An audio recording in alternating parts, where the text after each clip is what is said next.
is Everyday Discipleship, a podcast whose mission is to equip Christians to live lives with a biblical worldview. My name is Josh Rice, and with me again is Cole Chenal. We're both pastors at Reformation Baptist Church in Centerton, Arkansas. Today's episode is about Christmas.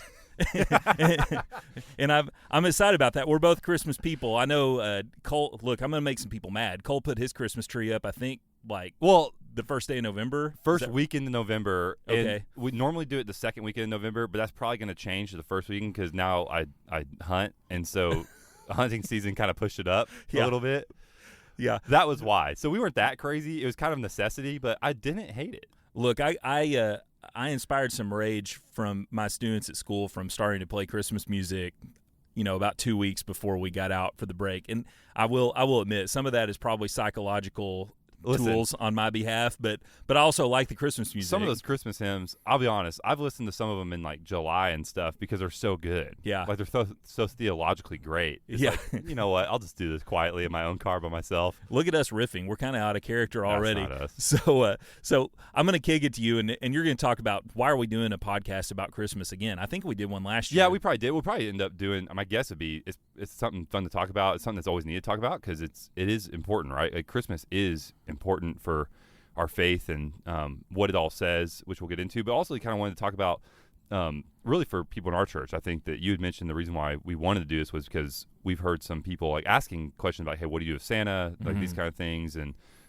those are things that I think are just practical that, man, listen, if you're opening up the Bible, 2 Corinthians is not going to tell you what you do with Santa Claus. Like, no. So just some practical wisdom and helping, especially with our families with so many young kids and how do you do this but still make Christmas special and all that. But I think the place to start is always kind of like thinking about what Christmas is and what Christmas means, because I think so often we just think of the nativity scene, the little baby Jesus in a manger, and it's all cute and it's all kind and soft and listen, and I'm all for that, right? Like the incarnation is a glorious truth, like God becoming a man in Jesus Christ to save us from our sins, that he prophesied it hundreds of years before of where he would be born, what he would do, and all those things. It's amazing. But I think like the thing I've been trying to reflect on a lot with Christmas this year is what does that mean? Because I think what's so amazing is he comes from David's town, right? It's the fulfillment of the Davidic covenant, where God promised that he would bring a king that would sit on the throne forever and ever, and that would reign with justice and righteousness for all people. And that the Magi, when they come, they are coming to bring gifts to a king.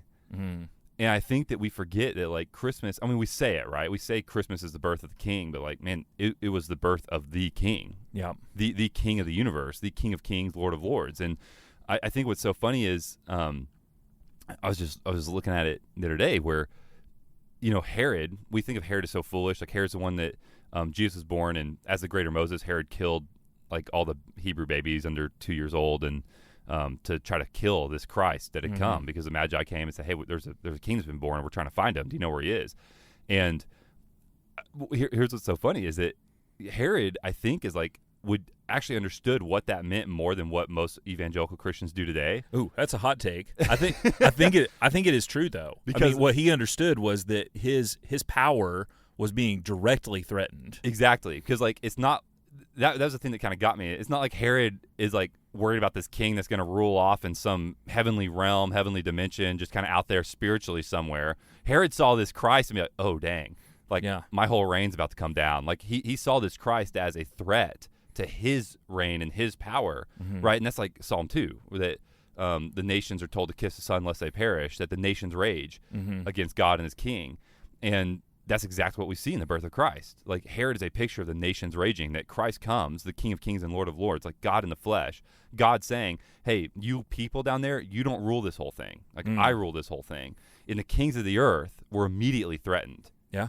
Yeah, and little baby. It's super interesting because if you look down through history, the kings who have set themselves up without it, even in word, submitting themselves to the kingship of Christ, right? If they are against biblical law, if they don't have any credence for a Christian worldview whatsoever, then they do rage against the king. They constantly do. They persecute Christians. They try to take Christianity out of the public square. They hate. I mean, I think the practical way you'll even look at it is they hate righteousness. Like if God's law is what teaches us what is just and righteous, they hate what God's law says, even if it's not explicitly God's law. Like they hate the principles of God's law that God has set up. That's right. And I think like so like when we talk about Christmas, what I really want to remember, even myself, is because we do get distracted with and listen, I love gifts. I love Christmas morning. I love spending time with my family. It is so fun and it is so good, and I'm not diminishing that at all. But I think we do a disservice to ourselves when we just like give lip service to Jesus as King about Christmas instead of actually realizing what that means, that he is the King of Kings and Lord of Lords, and that all the nations belong to him. Because Psalm 2 says it, right, that ask of me and I will give you the nations as your inheritance. Well, so Christ comes, dies, rises again, and goes to God and says, he asked for the nations. Because he tells his disciples, like, all authority in heaven and on earth has been given to me. And so when we celebrate Christmas, what we're celebrating is that all authority in heaven and on earth has been given to Christ. That the King was born, the King lived, he lived a sinless life, died on the cross, rose again, and one day he will come back to establish the fullness of justice and righteousness. But he is right now reigning at God's right hand over the kings of the earth. And so like when we celebrate Christmas, what we're celebrating is we have a good king, that God gave us exactly what he promised to David, a king that would reign on the throne forever and ever and establish justice and righteousness in the land, and that would be the joy of the nations. I mean, that's what we think. Like, that's what joy of the world's all about, right? Yeah. Like, joy to the world, the king has come. Let earth receive her king. I mean, that's what we're celebrating and singing. Yeah, and it's comforting. You know, we have to be with the times a little bit and understand that there's a lot of people whose courage is shaken right now. A lot of people who are looking out and seeing their country fade into a place where they don't recognize it. You know, things are changing really fast. Like it's sometimes you go to the grocery store and you can't buy a food thing that you were going to try to buy that day. It's a weird situation they find it. But at Christmas, it's good to remember that the king is in charge of all this, and that the king is actually, he's not a king as an earthly king who is reactive to what the subjects are doing. This king is proactive, and he is spreading his gospel over the whole earth, and that he's sovereignly ordaining everything that happens to usher in his own kingdom. It's an amazing thought to have that, and it is kind of that paradox from Christ, the innocent, helpless babe in the manger, right? But thinking of him as actually being the God-man who's fully God and fully man, who's also the king of all the cosmos, king of the world. Colossians 1 says that he holds everything together with the power of his thought, that he is first in all things. He's the exact image of God the Father. It's an amazing thing to think that powerful being, Jesus, would come to earth in the form of a man, but he had to do that because that's how he won his kingdom, right? That's how he saved his people, is because he had to be a man to make that sacrifice for them. And so that humiliation and condescension of Christ into the form of a man is just it's the converse of his glory and his greatness as he rose again and he's ascended at the right hand of God. So, you saying that, like, it reminds me of a hymn, and I'll probably read a couple verses of it just because, like, it's one of my favorite hymns. It's called "Come and Stand Amazed." And it's a Christmas hymn that's talking about Christ being born in the manger, and it's just some of the things it says about Christ. It says, come and stand amazed, you people. See how God is reconciled. See his plans of love accomplished. See his gift, the newborn child. See the mighty. This is the part I love because it's about the incarnation, like how God humbled himself, like Christ humbled himself to become a man. See the mighty, weak and tender. See the Word who now is mute. See the sovereign without splendor. See the fullness destitute. I mean, just like the humiliation of Christ, that he willingly took that on for us, and what that means. Like, because then the song goes on, even says that, talking about what Christ does for us in his humiliation, and it says, "Let your meekness give me boldness. Let your burden set me free. O Emmanuel, my Savior, let your death be life for me." Yeah. I mean, that's what we're celebrating with Christmas, and we're celebrating this King because I think Christians think that it's like we're trying to convince people that Christ is King.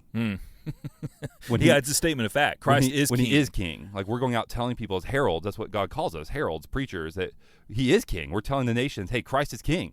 Yeah. And he has reconciled you to God, and if you don't submit to him, you will fall under his judgment. But he's given you grace and peace and reconciliation through his death on the cross.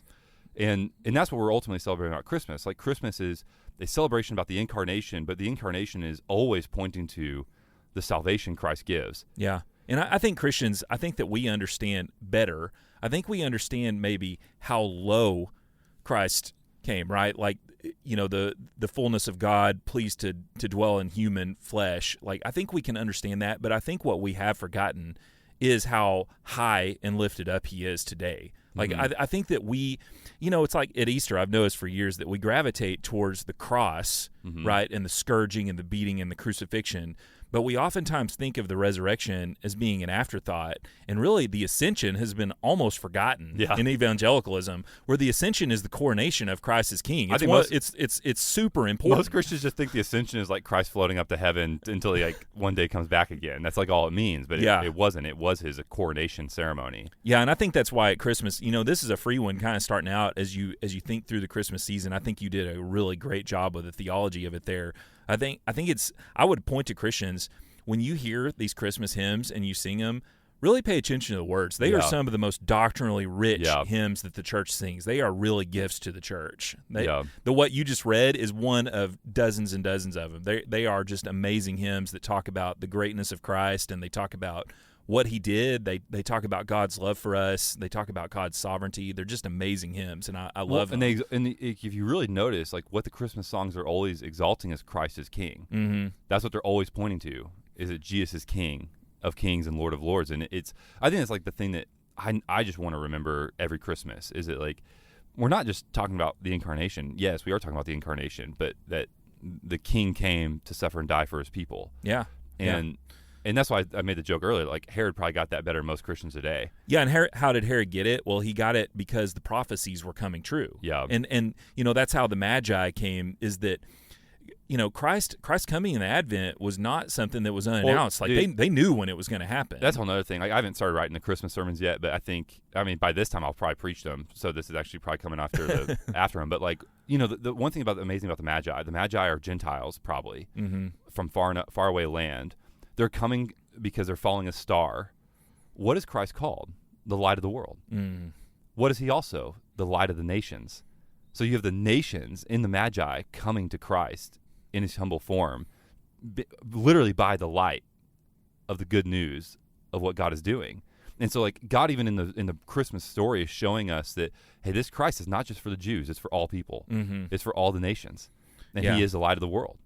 Yeah, it was a pregnant time. You know, I think the people were looking for Messiah at that time, because it was all coming to a head right then. And, you know, that's in his kingship is why that's one of the big reasons why Matthew and Luke start out with the genealogies, because it's really important to know that God was working all through history, through all of redemptive history and through all of genealogy to fulfill his promise, to fulfill his promise in all the covenants, but particularly the one to David, that this king was going to sit on the throne forever, that kingship, that throne was never going to pass away. And it still hasn't passed away. Jesus is still the man who is, you know, we label our years after him, right? He is the one, he is the God-man, the king who even sets time and measure. It's an amazing thing that we often lose at Christmas. I think thinking about the baby. Yeah. Cute little baby Jesus. Yeah. with a donkey and cow right there. I mean, listen, that's a great picture, but we need to remember the meaning behind it. And I think that's, like, what really changes Christmas. And I think that's what we're going to kind of talk about, is, like, that's the thing that we need to be emphasizing with our kids when we're talking about Christmas. Because, listen, as a parent, you're not a failure if your kid is getting way more pumped about presents than they are about Jesus on Christmas. That's just going to be kind of natural. Yeah. Right? They're little sinful idolaters. Just got to go ahead and bank on it. They're going to be, they'll give lip service to Jesus, but they're really wanting whatever that present is that they were asking for 2 months before Christmas. That's right. But the point of discipleship is that we labor in that. We try to show them, hey, this is what Christmas is. And this is what makes Christmas so great. Because, like, the reason theologically why we give gifts on Christmas, I think this is what we talked about last year. Like, we give gifts on Christmas because God gave us the gift of grace.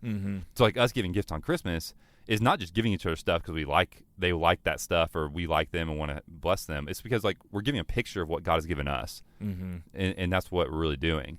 And so, like, we've established kind of the importance of Christmas and kind of did our obligatory theological survey of what the meaning obligatory is. But I think it was important because it's a different angle than most people think about. Yeah, I really do. And I do think that we've lost it through the years in a lot of ways, because we focus so much ourselves, right, with Christ, what Jesus did for us, right? But really, the Bible and God's people should be more concerned about who Jesus is and what worship he deserves, which is all the worship, right? And I think that's where we were trying to tune hearts there, because hopefully that will help with the next section. Yeah, because like what we're talking about is okay, so this is so important. How do we make that important? How do we mark that important? How do we celebrate this thing? Because celebrating of Christ as King as a family, like, because Christmas is a time for family and friends, and it means enjoying what God, all the blessings the King has given us, right? The King lives and reigns to give blessing to his people. That's what he does. And so, like, there are definitely things you want to do to mark and commemorate the day, to make it special, to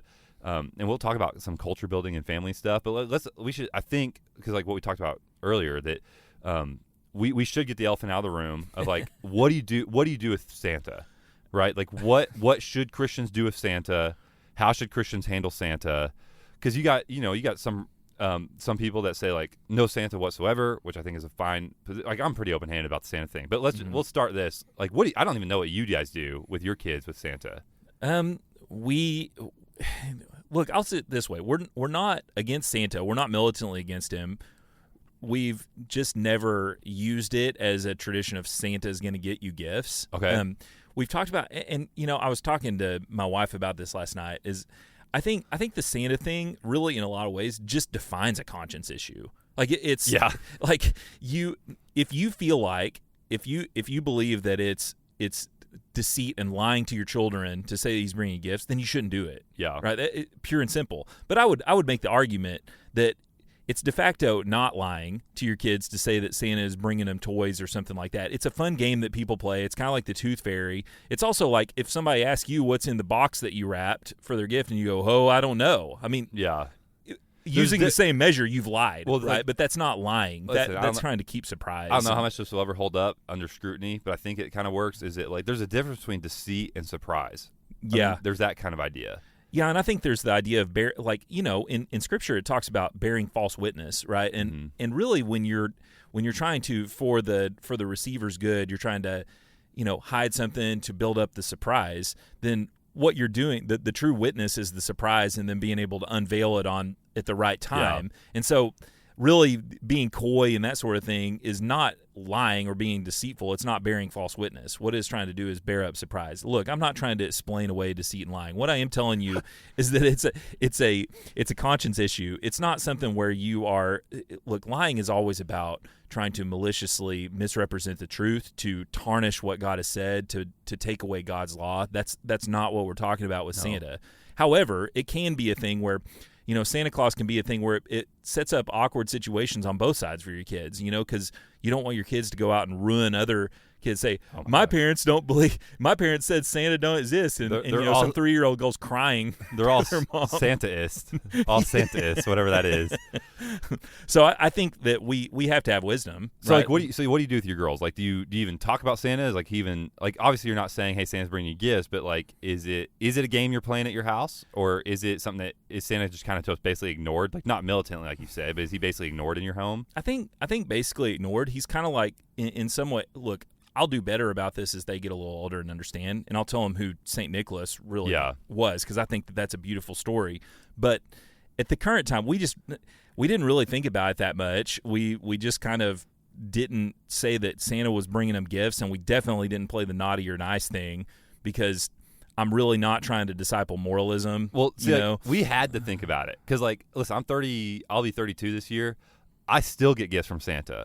Like, my mom, like the big gift, whatever the big gift is, that's still from Santa. Yeah, right? that happened in my household growing up too. And so the way I kind of look at it, like you said, like I think it is definitely a conscience issue. The way I look at Santa is, if somebody says that they think Santa detracts from Jesus, I think you need to listen to that. If somebody thinks that, if they're worried about this, I kind of fall in this camp. I think, like, I don't really love the idea of telling my kids that there's somebody they can't see, and then eventually telling them, hey, this person doesn't actually exist. I think it's too close to Christ for us, because we don't see Christ, right? We see Christ by faith right now.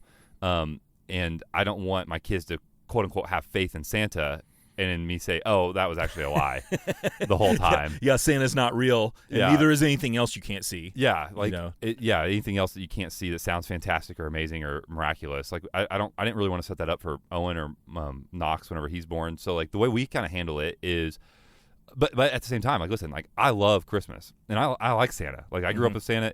That's the other thing I tell people. I grew up with Santa. I'm totally fine. Like, I'm a pastor. I preach the gospel. It did not affect my faith whatsoever. Like, it's not going to automatically de facto ruin your kids, right? I think there's some like kind of overblown about fear about that. Yeah. But like, but for me, right, we watch. I can't tell you how many times I've watched the Grinch, How the Grinch Stole Christmas, like the new one that with Benjamin Cumberbatch or whatever, and or Benedict Cumberbatch, and Owen loves it, right? But the whole thing's about Santa. Yeah. So either like how are you going to handle that? Like, how are you going to watch Christmas movies? So many Christmas movies are involved in Santa. So that was like some of the thinking that went into me and my wife talking about. I was like, well, we still want the fun things of Santa. Like, it is still fun to talk about, and he does like, he's part, like, what are you going to do when you go in the store and like there's this fat guy like in red stuff all over the place, and your kid's like, what the heck is this going on? If you just shelter them and don't tell them ever anything. Yeah, I don't think that's a very good idea either. No, and so like here's what we do. Like you were saying, like we talk about Saint Nicholas. So in case people don't know, Santa Claus is based off of a genuine Christian named Saint Nicholas. The more cool thing about Saint Nicholas is at the Council of Nicaea, somebody questioned the incarnation, basically the full deity and humanity of Christ, and he got thrown out because he punched the dude in the face, which says something about what pastors maybe should be thinking about today. But Santa Claus was a real person, and the history tells us like he cared for orphans because he understood what James says, that true religion cares for widows and orphans, that he wanted to put his money where his mouth is on his faith, and he would give them gifts. That was the kind of the story, that he would be generous with them, give them gifts, try to provide things for them. And so what we tell Owen is Santa Claus was a real Christian that loved Jesus, and because he loved Jesus, he was generous with other people. He gave gifts to them because he cared for them, and because he knew that God cared for them. And that we celebrate Santa today just like we celebrate Christmas is about Jesus, but we use Santa in Christmas to talk about, because Santa loved Jesus and he points to Jesus. And so that's how we kind of do it with Owen. We tell him, like, I've told him, he's like 2.5 years old. I'm like, buddy, he's not real. He's not a real person. He was a real person, but we talk about him because he shows us kind of what the Christmas spirit is. That's how we kind of look at it. He shows us a picture of what it means to celebrate Christmas and to the glory of Christ. And so that way it gives us all the freedom to still talk about Santa, laugh about Santa, watch Christmas movies about Santa, because we're going to be teaching him, hey, this is what it looks like. And I think that's like, listen, I'm obviously biased. That's what I've chosen to do. That'd be my advice to people to do, is like, I wouldn't hide Santa from your kids, but I also would just be frank with them and say, hey, we're celebrating Santa as a spirit of Christmas, because he shows us what it looks like when Christians really do love Jesus and love other people. I agree with that. My job was maybe a little bit easier, because for a long time, in the most Josh Rice thing possible, both my girls thought that Gandalf was Santa Claus, or they'd see Santa at the store and be like, why is Gandalf wearing red? Seriously, they would say stuff like, I've never been more proud of my children. But we were able to kind of talk about, hey, what is this all about? What's the story? And that sort of thing. And we asked Charlotte yesterday, we were kind of prepping for this, and said, Charlotte, is Santa Claus real? And she goes, no. Yeah. but that's the thing, too. Like, I mean, listen, as Owen gets older, we're definitely going to tell him, hey, it's a spankable offense to ruin Santa for other people. That's not your job. That's their family's job. Like, we do this in our family, they do that in their family. That is not your job. And if I ever hear it, someone's getting in trouble. Yeah. Big time. Yeah, that's being mean. Well, because that's what teaching Owen, like, kindness, right? Like, like you want to be kind to other families and let other families have their traditions and celebrate the way they celebrate, because again, you're teaching your kids in that regard conscience issues, being open-handed with conscience things. Yeah. So what I would hope that, I think that what the talk about Santa just now is probably a good prelude into what we're going to talk about with family traditions, because it really is deeply about truth. It's about what is the meaning of Christmas. It's about how we best glorify Christ in our house.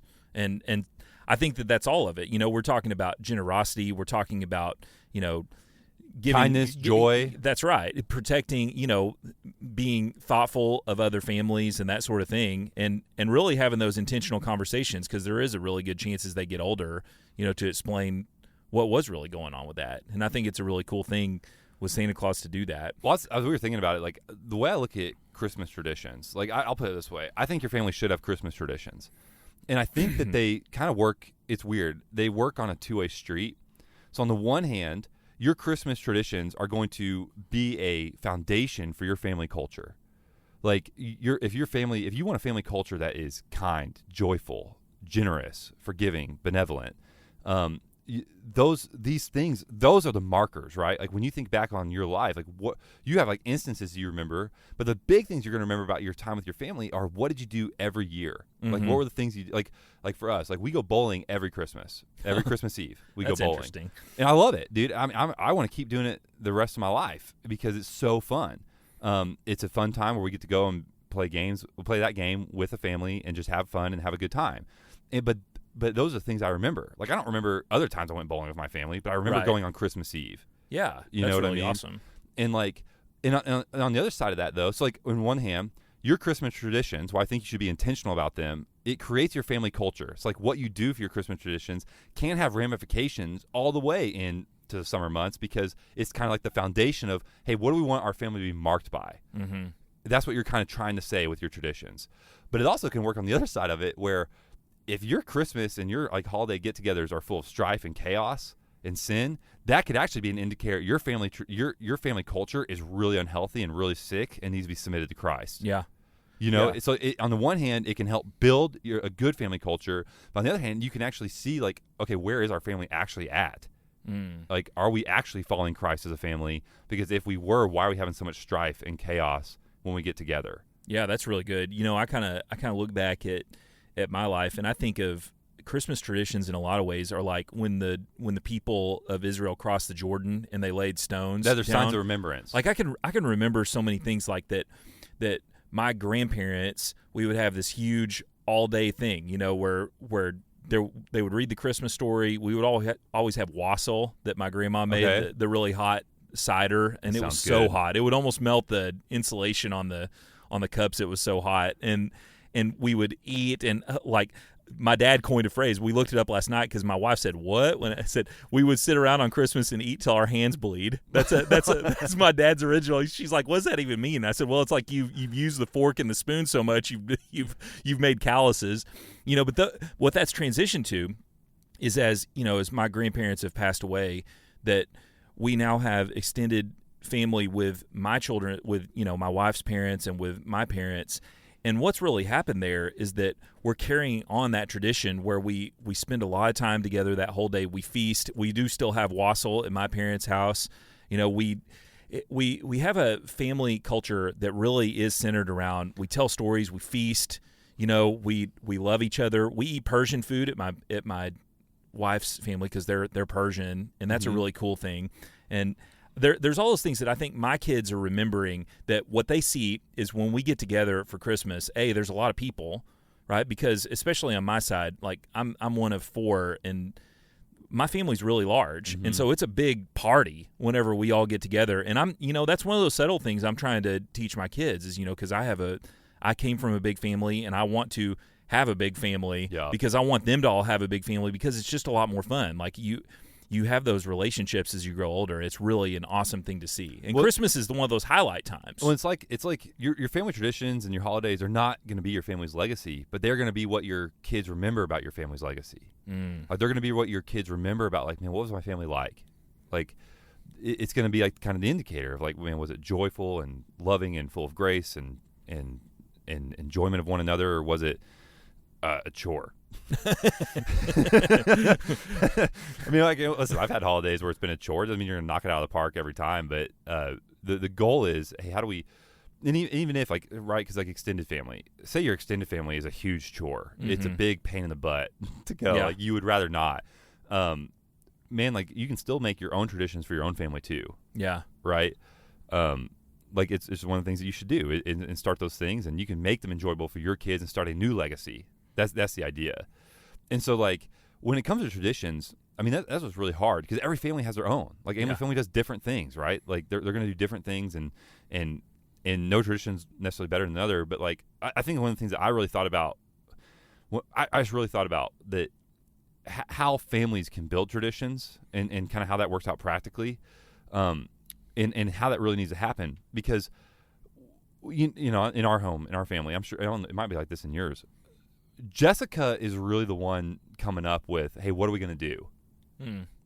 That's certainly the case in mine. She's the one kind of saying, hey, like, she's like already thinking, like, she wants to build a gingerbread house of Owen. She wants to do certain things. And That's the thing I'd also say about traditions. Don't start out just having to make a tradition. Start out and doing things you want to do, and the things you really like, keep doing them, and that's how you become a tradition, right? The things your family really enjoys. I don't know how bowling ever started in my family, but it did, and we love it, right? Right? But like, so the way I'd say it is, generally speaking, we talk about men leading home all the time, but generally speaking, like, the wife is the homemaker. She's the one building a home for the family, and so like, I think predominantly it's on her to figure out, hey, what are things that we can do as a family that are fun and enjoyable? And what I tell men is, in regards to spiritual things, though, if you have a spiritual aspect of a tradition you want to start, like say you want to read the Christmas story, say you want to read the Matthew Christmas story on Christmas Eve or Christmas Eve morning, you take the initiative in doing that, right? Like the spiritual stuff, you take the initiative of doing that. Your wife, she might suggest it and say, hey, that's a good idea. We should do that. We should make it focus on Christ. But here's the biggest thing I'd say is, I don't know what it is. It's like this macho faux masculinity deal where men just complain about family stuff. They just complain about like what we're doing. It's the least manly thing ever. By the way. Like we're like, if your wife like, here's a good example. Say your wife really wants to make Christmas season special, so she wants to put it up in early November. And you're just complaining the whole time of November, like, why is this up? Why is this up? Why is this up? That's not good. Because what that does is that discourages your wife from actually trying to do things to build a home. Yeah. You're discouraging your own wife from trying to do the things that actually build up what are going to be the things that your kids remember. And what I tell men is that, like, that doesn't mean that you have to just go along with whatever your wife says on tradition-wise or, like, what's going on. If she comes up with an idea, like, listen, here's a really bad example. Say your wife's like, we're going to carve jack-o'-lanterns on Christmas Eve. That makes no sense, right? You have like, a man has a total right to say, hey, I don't think that's the best idea, but don't just complain about the idea. Say, hey, let's come up with something together. Let's build something out of that we can, like, let's build a gingerbread house instead, right? Yeah. It's like that kind of idea. That it's not bad for you and your wife to kind of talk and even have disagreement on things you want to do. But the fact of the matter is, once you start doing them, or once you decide to start doing them, it's not masculine to be too cool for it or be above it. Because what you're doing is you're teaching your kids to discount it.